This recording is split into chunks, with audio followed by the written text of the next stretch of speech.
오늘 우리에게 주시는 하나님의 말씀은 마태복음 21장 1절부터 11절까지의 말씀입니다. 그들이 예루살렘에 가까이 가서 감람산 벳박에 이르렀을 때에 예수께서 두 제자를 보내시며 이르시되 너희는 맞은편 마을로 가라. 그리하면 곧 매인 나귀와 나귀 새끼가 함께 있는 것을 보리니 풀어 내게로 끌고 오라.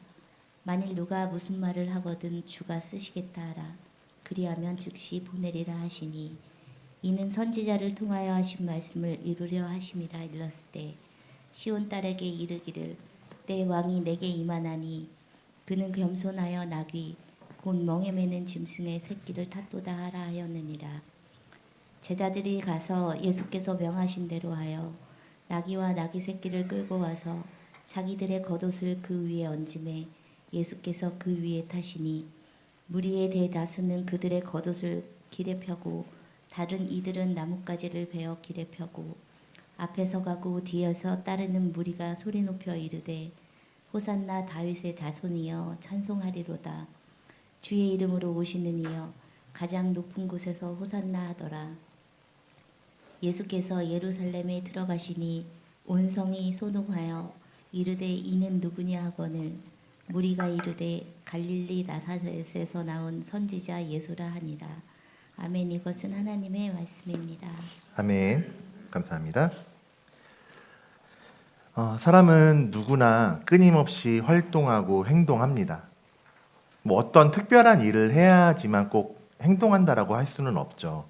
우리가 아침에 눈을 뜨고 이부자리를 정리하고 식사를 하고 출근하거나 외출을 합니다. 그렇게 하루를 다 보내고 잠에 드는 시간까지도 이 행동의 범위에 들어가기 마련입니다. 그리고 이런 우리가 하는 행동에는 사소하거나 중요하거나 한 가지 이상의 목적이 다 있습니다. 우리가 주일 이 시간을 구별해서 왜 교회로 모일까요? 그 목적은 하나님께 예배드리기 위함이죠. 우리가 매 끼니 식사를 하는 것은 우리의 허기를 채우기 위한 목적이고 또 차를 운전하는 것은 어딘가로 가기 위해서입니다. 잠을 자는 건 이것 역시도 우리가 하루의 피로를 풀고 또 새로운 하루를 맞이하고 시작하기 위해서 우리가 밤에 잠자리에 듭니다. 이렇게 우리가 하루를 보내면서 하는 모든 행동에는 내가 목표로 하는 어떤 목적이 모두 있기 마련입니다.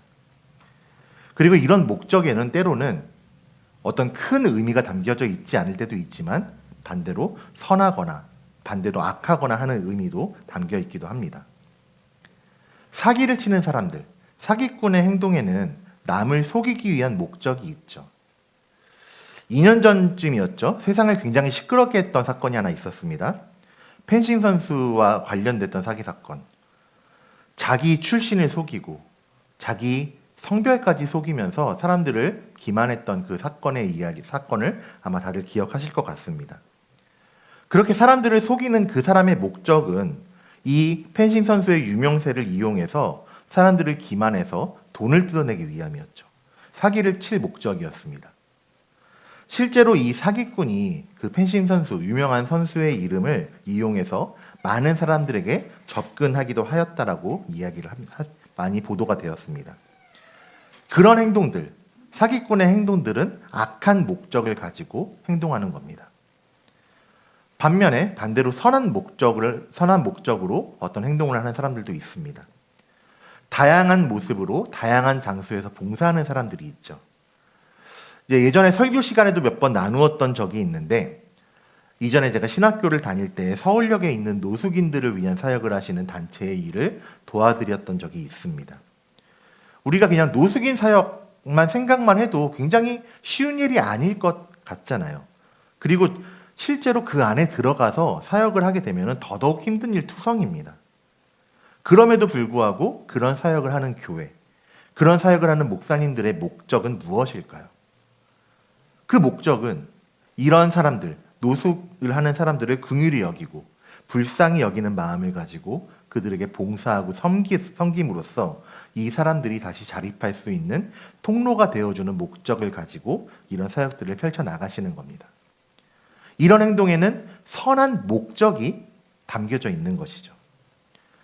제가 지난주에 세미나를 월요일부터 목요일까지 다녀왔는데 그 세미나에서도 교회가 이런 선한 목적을 가지고 세상에 나아가서 세상을 섬기고 봉사해야 한다라는 주제의 내용이 있었고, 또 우리가 제이아트를 통해서 하는 사역들도 마찬가지입니다. 섬기고 봉사하는 것, 그것이 단순히 우리가 그냥 아무런 의미 없이 하는 것이 아니라 그런 사역을 통해서 우리가 누군가를 긍휼히 여기고 또 어려움을 겪는 사람들을 안타까운 마음을 가지고 그 사람들을 위로하고 힘을 주기 위한 그런 선한 목적으로 사역하는 것, 행동하는 것이 제이아트의 사역입니다. 우리가 전도하는 것, 부활절에 우리가 전도를 나갈 텐데 전도도 마찬가지입니다. 전도라는 것은 내가 어떤 이득을 얻기 위해서 혹은 우리 교회에 숫자를 많게 하기 위한 목적이 아닙니다. 예수님께서 우리에게 말씀하시고 명령하셨죠. 모든 민족을 제자로 삼아 아버지와 아들과 성령의 이름으로 세례를 베풀고 내가 너희에게 이야기한 분부한 모든 것을 가르쳐 지키게 하라라는 이 마태복음의 말씀에 순종하는 것이 바로 전도입니다.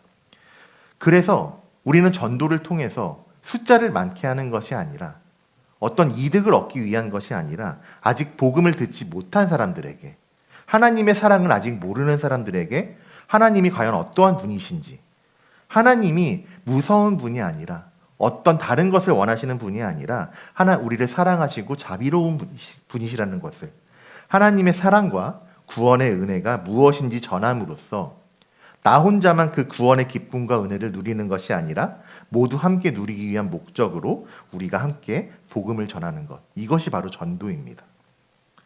이렇게 우리를 비롯한 모든 사람들은 그 행동 하나하나에 사소하거나 중요하거나 목적을 모두 가지고 살아갑니다. 마찬가지로 이 땅에 사람의 모습으로 오신 하나님, 예수님 역시도 그 삶, 공생애를 통해서 어떤 목적이 있으셨다라는 것을 우리에게 보여주시고 있습니다. 예수님께서 이 땅에 오셔서 사람들에게 가르치시고 전파하시고 고치신 사역을 하신 그 목적, 더 나아가서는 하나님께서 사람으로 왜 이 땅에 오셨는가, 그 목적을 우리는 예수님의 마지막 일주일, 이제 종려주일에 있었던 일을 통해서 우리에게 알려주시고 또 우리는 그 말씀을 통해서 하나님의 은혜를 누리고 있습니다. 광고 때도 말씀드렸지만 오늘은 종려주일입니다. 이 종려주일이라는 것은 예수님께서 예루살렘에 입성을 하실 때 사람들이 종려나무 가지를 베어서 이것을 흔들면서 예수님을 환영하는 모습으로 인해서 붙여진 이름이 바로 종려주일입니다. 이 종려주일 이야기는 사복음서 모두에 기록되어 있습니다. 마태복음, 마가복음, 누가복음, 요한복음, 이 사복음서에 모두 기록되어 있는데, 누가복음에서는 예수님의 제자들이 종려나무 가지를 흔들었다고만 이야기를 하고 있는데, 반대로 또 반면에 마태복음과 마가복음 그리고 요한복음에서는 무리들, 많은 사람들이 이렇게 종려나무 가지를 흔들면서 예수님을 맞이하였다라고 기록하고 있습니다. 그러면서 호산나, 이제 구원하소서라는 뜻을 가진 호산나라고 외치면서 예수님을 환영하고 맞이하였다라고 기록하고 있습니다. 이 사복음서를 종합해 보면은 제자들만 예수님에 대해서 그렇게 외치면서 주장하면서 들어온 것이 아니라 예루살렘에 사는 주민들을 비롯한 많은 사람들이 이 예루살렘으로 들어오시는 예수님을 종려나무 가지를 흔들면서 환영했다라는 것으로 볼 수 있습니다. 마찬가지로 사람들이 종려나무 가지를 흔들면서 예수님을 환영하는 데에도 목적이 있었습니다. 이 종려주일, 예수님께서 예루살렘으로 들어오실 때에 사람들이 예수님을 맞이할 때에 종려나무 가지를 흔든 것 말고도 특별한 행동이 하나 더 있었습니다. 오늘 말씀 8절에 기록되어 있는데, 예수님께서 나귀 새끼를 타시고 예루살렘으로 들어오시는 길에 사람들이 자기가 입고 있던 겉옷들, 이런 겉옷을 벗어서 그것을 펼쳐서 길에 깔아놓는 행동을 했습니다. 자, 종려나무 가지를 흔들고 겉옷을 벗어서 길에 깔아놨다. 우선 종려나무는 나라, 유대 국가를 상징하는 나무, 이른바 국목이었습니다. 우리나라를 상징하는 나무는 소나무인 것처럼 이스라엘을 상징하는 나무가 바로 종려나무였습니다. 그래서 오늘날의 이스라엘의 집회에도 이 종려나무 이미지가 들어가 있다라고 합니다. 사람들은 이렇게 유대 나라, 이스라엘을 상징하는 종려나무 가지를 흔들면서 예수님을 맞이했습니다. 그리고 겉옷을 벗어서 길에 깔아놨다라고 말씀드렸죠. 이 행동에도 의미가 있는데 이 행동의 의미는 우리가 구약성경 열왕기하에서 그 의미를 찾아볼 수 있습니다. 열왕기하 9장에서는 그 예후라는 사람이 왕이 될 때에 사람들이 이렇게 행동했다라고 기록합니다. 여호와의 말씀이 내가 내게 기름을 부어 이스라엘 왕으로 삼는다 하셨다 하더라 하는지라. 무리가 그 소리를 들은 무리가 각각 자기의 옷을 급히 가져다가 섬돌 위 곧 예후의 밑에 깔고 나팔을 불며 이르되 예후는 왕이라 하니라. 이렇게 행동했다라고 기록하고 있습니다. 자, 가는 길에 옷을 깔았다. 이것은 왕이라는 것을, 우리의 왕이라는 것을 인정하는 행위였습니다. 사람들이 이스라엘을 상징하는 종려나무 가지를 흔들고 자기 옷을 벗어서 길에 깔고 예수님을 환영하는 행동을 했다. 이것은 예루살렘으로 들어오시는 예수님을 자기들의 왕, 이스라엘의 왕으로 인정한다라는 의미를 가지고 있는 겁니다. 이스라엘 사람들은 로마의 압제에 많은 어려움을 겪었습니다. 그래서 언제나 구원을 바랬습니다. 그동안 자기들이 기다리고 있던 메시아, 구약 성경에서 예언되었던 메시아가 지금 들어오고 있다. 그런 의미를 가지고 예수님을 환대하고 있는 겁니다. 하지만 이 사람들이 기대하고 생각하는 유대인들의 왕, 사람들이 기대하는 메시아는 우리가 알고 있는 메시아와는 그 의미가 서로 다릅니다. 이렇게 종려나무 가지를 흔들고 겉옷을 벗어서 길에 깐 사람들이 기대하고 기다리던 메시아는 다윗 왕과 같은 메시아였습니다. 다윗 왕에 대한 여러 가지 이미지가 있죠. 하나님을 찬양하는 사람, 믿음의 용사, 하나님 마음에 합한 자, 이런 여러 이미지들이 있지만 이스라엘 사람들에게 있어서 이 다윗이라는 사람, 다윗이라는 왕은 자기들의 역사를 통틀어서 가장 강력한 왕이었습니다. 예수님께서 이 땅에 오셨을 당시에 이스라엘은 말씀드렸던 것처럼 로마의 핍박, 로마의 압제를 받고 있었는데 그런 자신들을, 유대인들을 로마에서 해방시킬 수 있는 정치적인 메시아를 기다리고 있었고 지금 예루살렘으로 들어오고 있는 저 사람, 예수라는 저 분이 우리를 로마에서 구원해낼 정치적인 왕, 메시아라고 여기면서 겉옷을 벗어서 깔고 종려나무 가지를 흔들면서 예수님을 환영한 겁니다. 사람들의 생각, 사람들의 목적은 예수님이 예루살렘에 들어오시는 것이 혁명을 일으키기 위함이라고 생각을 했습니다. 그렇지만 예수님의 들어오심은 사람들의 생각과 사람들의 기대와는 조금 달랐죠. 지난주에도 짧게 좀 말씀드렸지만 예수님의 주 활동지는 크게 갈릴리와 유대 지역으로 나뉜다고 말씀을 드렸습니다. 갈릴리는 이스라엘의 북쪽에 있는데 예수님의 고향, 예수님이 자라신 나사렛이 있는 곳이 갈릴리 지역이었습니다. 그리고 유대 지역은 예수님께서 지금 들어가시는, 오늘 말씀을 통해 들어가시는 예루살렘이 포함된 지역이었습니다. 예수님의 공생의 사역은 갈릴리와 유대 지역, 예루살렘 이 두 곳을 오고 가시면서 이루어졌습니다. 그래서 예수님의 사역을 본 사람들은 이 예수님에 대한 소문을 내고 또 그 소문을 통해서 많은 사람들이 예수님에 대한 이야기, 소문을 들었다라고 성경에서는 이야기를 하고 있습니다. 그리고 그 소문은 사람들에게 퍼지고 퍼져서 유대인 지도자들에게까지 들렸습니다. 대제사장과 바리새인들 같은 이런 지도자들, 유대인 지도자들은 그런 예수님을 경계하였고 예수님을 배척하였습니다. 그리고 결국에는 그 예수님을 죽이기로 마음 먹었습니다. 유대인 지도자라고 할 수 있는 대제사장과 바리새인들은 예수님이 나타나면은 즉시 신고하라. 모든 유대 사람들에게 예수라는 사람이 나타나면은 우리에게 신고하라는 명령을 사람들에게 내렸다라고 요한복음 11장에서는 기록을 하고 있습니다. 사람들이 누가 유대인 지도자들에게 예수라는 사람이 예루살렘에 나타났다라고 이야기를 하면은 붙잡힐 위험이 있었습니다. 이런 상황에서 굳이 예수님이 유대 지역, 자기를 잡으려 하는 사람들이 가득한 득실득실한 예루살렘으로 가신 이유가 무엇일까요? 만일에 사람들이 요구하고 바라는 대로 기대하는 대로 예수님이 정치적인 메시아였다면, 그래서 로마에 혁명을 일으키려 하셨다라면은 오히려 외부에서 자기를 따르는 세력이 많이 있는 그런 사람들이 많이 모여 있는 곳에서 힘을 더 키우고 예루살렘으로 들어가셨을 겁니다. 혹은 명분을 찾기 위해서였다라면은 예루살렘에서 들어가셔서 조용히 들어가시는 것이 아니라 내가 혁명을 일으킬 사람이다, 내가 이렇게 큰 사람이다라는 것을 나타내기 위해서 더욱 크고 화려하게 예루살렘으로 들어오셨겠죠.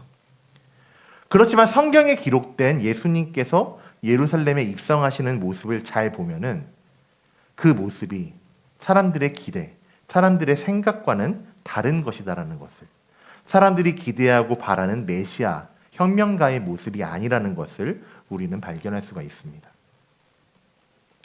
다시 한번 사람들의 행동을 좀 기억해 보겠습니다. 종려나무 가지를 흔들고 겉옷을 벗어서 길에 펼치는 사람들의 모습, 그 사람들의 모습에 대해서 오늘 본문 8절 상반절에서는 이렇게 말씀하고 있습니다. 무리의 대다수는 그들의 겉옷을 길에 펴고 다른 이들은 나뭇가지를 베어 길에 펴고. 다른 복음서에도 마찬가지입니다. 근데 이 행동의 특징은 무엇이냐면 제자들이나 예수님이 그것을 시키지 않았다라는 겁니다. 사람들이, 누가 시키지도 않았는데 사람들은 스스로 종려나무 가지를 베어서 흔들고 겉옷을 벗어서 길에 펼쳤습니다. 예수님께서 그렇게 하라고 시키시지 않았다라는 것을 우리는 볼 수 있습니다. 사람들이 자기 멋대로 생각해서 자기가 기대하는 그 기대 그대로 스스로 그렇게 행동했습니다. 사람들은 예수님에 대해서 단단하게 오해하고 있었습니다. 지금 예루살렘 성으로 들어오는, 우리가 살고 있는 예루살렘으로 들어오는 저 사람이 우리를 로마가 우리를 압제하는 그 압제에서 구원을 낼 것이다라고 마음대로 생각하고 기대하면서 이런 행동을 했습니다. 그런데 며칠 지나지 않아서 그 자기들이 기대했던 예수라는 사람이 유대인 지도자들에게 의해서 체포되고 끌려가고 고난당하실 그때 사람들은 180도 돌변했습니다. 예루살렘으로 들어오실 때 예수님을 환영했던 사람들이 예수님을 욕하고 조롱하고 비난하는 일에 동조하고 동참했습니다. 예수님은 그렇게 말씀하신 적이 없는데 내가 혁명을 일으키겠다, 내가 로마의 압제에서 너희를 정치적으로 건져내겠다라고 말씀하시지 않았는데 자기들 멋대로 예수님을 정치적인 메시아라고 여겼으면서 자기들의 기대와 목적과는 다른 그 모습에 기대가 무너지니까 예수님을 욕하고 조롱하는 일에 사람들이 동참한 겁니다. 그렇지만 예수님께서 여태까지 말씀하신 예수님의 메시아 되심, 구원자 되신, 그리스도 되신다라는 것은 이런 것이 아니라는 것을 우리는 말씀을 통해서 발견할 수가 있습니다. 예수님께서 하신 사역, 가전고 기억하시죠? 가르치시고 전파하시고 고치신 것, 말씀을 가르치시고 천국 복음을 전파하시고 모든 병과 모든 약한 것을 고치시는 이 사역을 통해서 예수님께서는 이미 이 땅이 아니라 하나님의 나라, 천국에 대해서 말씀을 하셨습니다.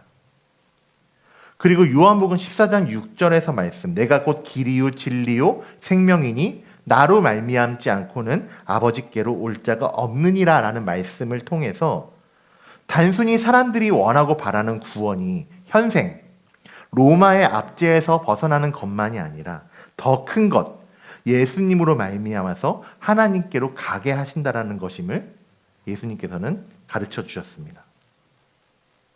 이런 예수님의 가르침을 통해서도 우리는 예수님께서 오신 목적을 발견할 수 있습니다. 또한 우리는 예수님께서 예루살렘에 입성하실 때, 들어오실 때 타고 오셨던 동물, 나귀 새끼를 통해서도 예수님의 목적에 대해서도 볼 수 있습니다.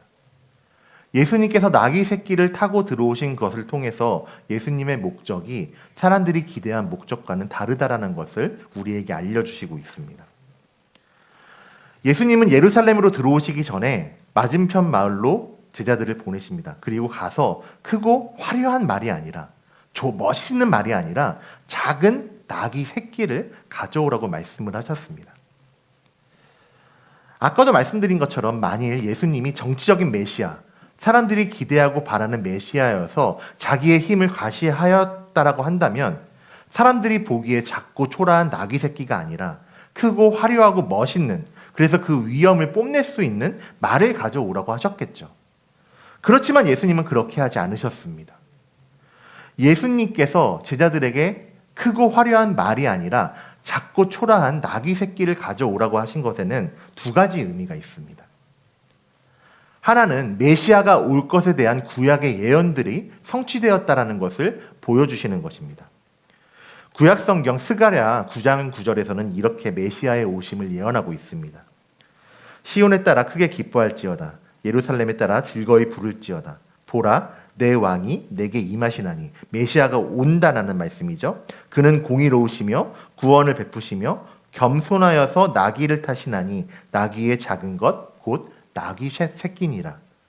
이렇게 스가랴 선지자가 예언을 했습니다. 하나님께서 스가랴 선지자에게 말씀을 주셔서 이렇게 전하게 하셨죠. 메시아가 임할 때 공의로우시며 구원을 베푸시며 겸손하여서 나귀를 타실 것이다라고 말씀을 하셨습니다. 그리고 예수님께서는 제자들에게 나귀 새끼를 가져오라고 말씀하심으로써, 그리고 그 나귀 새끼, 작고 초라한 나귀를 타고 예루살렘으로 들어가심으로써 이 스가랴 9장의 말씀이 이루어진 것입니다. 또 한 가지 의미가 있습니다. 그것은 무엇이냐면 예수님께서는 겉으로 보이는 힘, 눈에 보이는 것을 과시하지 않으셨다라는 의미를 가지고 있습니다. 예수님은 사람들에게 보여지고 또 사람들에게 명분을 얻기 위해서 예루살렘으로 들어가신 것이 아니었습니다.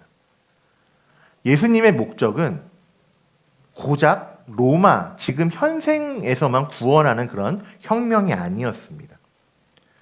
우리는 예수님께서 자기를 잡으려 하는 그 유대인 지도자들이 가득가득한, 득실득실한, 위협이 가득한 그 예루살렘으로 굳이 오신 예수님의 목적을 올바로 발견해야 됩니다. 우리는 예수님이 예루살렘에 들어가시기 전에 말씀하시고 보여주신 그 행적을 통해서 예수님께서 이 땅에 오신 목적, 이유를 발견하게 됩니다. 예수님께서는 제자들과 함께 하시면서 3번에 걸쳐서 자기가 유대인들, 장로들과 대제사장과 서기관들에게 잡혀서 많은 고난을 받고 죽임을 당하고 그리고 부활하실 것을 3번에 걸쳐 말씀하셨습니다. 이것을 예수님의 순환 예고라고 이야기를 하는데요. 복음서에는 예수님께서 제자들에게 3번에 걸쳐서 자기가 잡히고 고난당하고 죽게 될 것을, 그리고 부활하실 것을 말씀하고 있습니다. 이렇게 예수님은 그것을 직접 예고하셨음에도 불구하고 위험이 가득한 예루살렘으로 들어가셨습니다. 그리고 자기가 말씀하신 대로, 자신이 예고하신 대로 예루살렘에서 유대인들에게 체포당하시고 고난당하시고 죽으셨습니다. 위험을 피할 수 있음에도 불구하고 굳이 예루살렘으로 들어가신 예수님의 이런 모습에서 발견할 수 있는 그 예수님의 목적이 무엇일까요? 그것은 바로 하나님의 구원 계획을 이루시는 것이었습니다. 예수님의 목적은 하나님의 구원 계획을 완성하시는 것이었습니다. 하나님께서 인간의 모습으로 이 땅에 오셨습니다.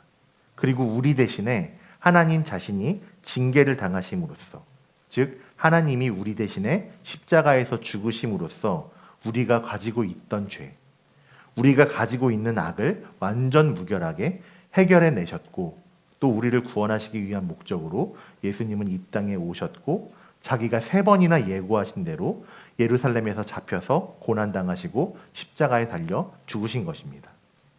왜냐? 이것이 우리의 죄를 해결할 수 있는 유일한 방법이었기 때문이었습니다. 이것만이 사람들이 가지고 있는 죄를 해결할 수 있는 유일한 방법이었기 때문에 예수님께서는 하나님의 목적, 그 하나님의 구원의 계획을 이루시기 위해서 예루살렘에 들어가시고 잡히시고 죽으신 것입니다. 설교를 준비하면서 어떤 칼럼을 통해서 책을 인용한 내용인데, 예수님의 고난당하심에 대한 되게 인상 깊은 글을 좀 보아서 같이 좀 나누려고 준비했습니다. 띄워주시겠어요? 제가 읽어드리겠습니다. 만일 예수님이 이 땅에 오셔서 젊은 나이에 죽는 것을 택하기보다 직접 불의를 산산히 부수고 악을 끝내셨다라면 어땠을까? 그 당시 모든 악을 없애주셨어도 계속 시간이 지나면서 악은 이어질 것이고 지속적으로 악을 무너뜨리는 일을 계속해야 했을 것이다. 왜냐하면 이 세상의 악과 어둠은 대부분 인간 내면에서 비롯되기 때문이다. 만일 예수님이 이 땅에 오셨을 때 악과 고통을 쳐부술 칼과 권세를 손에 쥐고 오셨다면 단 한 사람도 살아남지 못했을 것이다. 이 땅에 오신 예수님은 정의를 실현하는 대신 악을 견뎌내셨다. 두 손에 칼을 쥐시는 대신 못 박히셨다. 예수님은 우리 대신 십자가에서 죽으셨고 우리가 받아야 할 징계를 대신 받으셨으므로 언젠가는 세상에 다시 오셔서 인간을 완전히 멸하시지 않고도 악을 심판하실 수 있다. 이 글을 조금 정리해 보면 예수님은 완전하게 그리고 무결하게 죄를 심판하시면서도 동시에 죄를 가지고 있던 인간을 멸하시지 않기 위해서 이 땅에 오셨다라는 것입니다. 그리고 인간을 멸하지 않기 위해서, 인간을 죽이지 않게 하기 위해서 자신이 순환과 수치를 당할 그 장소, 예루살렘으로 예수님이 들어가셨습니다. 예수님이 우리 대신에 그 수치와 고난, 죽음을 대신 당하심으로써 죄를 심판하시면서도 죄의 문제를 해결하시면서도 동시에 우리를 멸망시키시지 않을 하나님의 목적을 예수님이 이루어내신 것입니다. 우리를 포함한 많은 그리스도인들이 매년 사순절을 특별하게 여기고 기억하면서 보냅니다.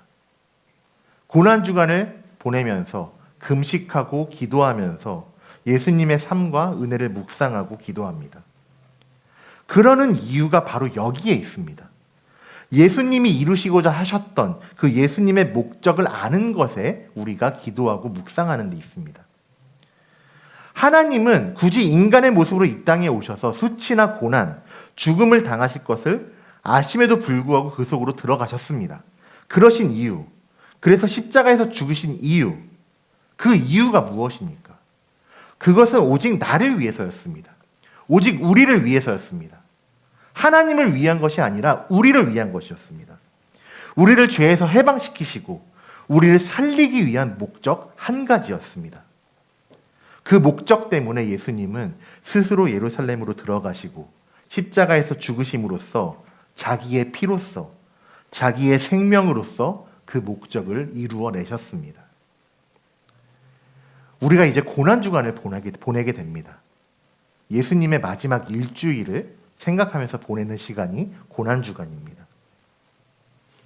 우리가 옆에도 이제 십자가를 놓았지만 우리가 이 십자가를 보면서 그냥 십자가 나무를 보는 것이 아니라 이 십자가에 달려 돌아가신 예수님을 생각하고 묵상하게 됩니다. 이 시간을 보내시면서 그리고 고난주간을 넘어서 우리의 삶의 평생에 하나님께서 나를 위해서 나를 살리기 위한 그 목적으로 이 엄청난 일들을 하셨다라는 것을 기억하시고 마음에 새기시고 감사하는 삶을 살아가시기를 소망합니다. 나를 위해서, 우리를 위해서 그 일을 행하셨다라는 것, 나를 구원하시기 위한 그 목적 하나를 가지고 이 땅에 오셔서 십자가에 달려 돌아가셨음을 기억함으로써 이 은혜가 나에게 얼마나 큰 것인지, 얼마나 엄청난 것인지, 얼마나 놀라운 것인지 우리가 온전히 느끼고 감사하며 살아가실 수 있는 저와 여러분들, 우리 예수소망교회 모든 성도님들 되시기를 주님의 이름으로 축원드립니다. 우리 함께 말씀을 기억하면서 찬양으로 결단하며 나아가겠습니다. 그가 오신 이유, 예수님께서 오신 그 이유를 찬양을 통해서 고백하고 말씀을 기억하면서 결단하며 찬양하겠습니다.